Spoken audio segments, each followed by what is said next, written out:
অনেকেই আমার বউ ভাতে মধুবনী দিকে দেখেছিলে, আমার বউ ভাতে এসে আমাকে বেস্ট উইশেস দিয়েছিল, কিন্তু আমার রাজাদার সাথে দেখা হয়নি। তো আজকে আমাকে ও বললো যে আমাদের দোকানে মানে মা লক্ষ্মী শাড়ি সেন্টারে আজকে রাজাদা মধুবনী দিয়ে আসছে। তো ওই জন্য আমি রেডি হয়ে গেছি দোকানে যাব বলে ওদের সাথে দেখা করতে। আজকে আমি তোমাদেরকে দেখাবো ওরা দোকানে এসে কী কী শাড়ি সিলেক্ট করে, কি কথা হয় আমার সাথে। তো আমি চলে এসেছি আমাদের দোকানে, ভেতরে ঢুকে আমি দেখাবো যে রাজামুদা মধুবনীর কথা আমি জানতাম, যাদের কথা জানতাম না তাদের দেখাই। তোমরা অনেকেই চেনো, এই দিদি ভাই আর তার হাজব্যান্ডও এসছেন আজকে আমাদের দোকানে শপিং করতে। কি বলবো যে মধুবনীদের এখনো শাড়ি চুজ করা শেষ হয়নি, আর এই বেচারাগুলো ভাঁজ করেই যাচ্ছে।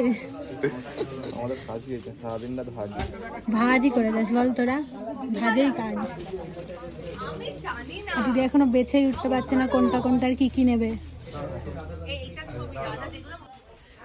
যেহেতু মধুবনীতে এখন মন দিয়ে শাড়ি চুজ করছে, তাই আমি ডিস্টার্ব করতে চাই না, দেখে নিই তারপরে আমি কথা বলবো। যদি ভাইয়া মধুবনীদের আমার সাথে আগেও কথা বলেছে, আজকে রাজাদার মধুবনীদের সাথে কথা বলবো, দেখাবো তোমাদেরকে যদি আমি তখন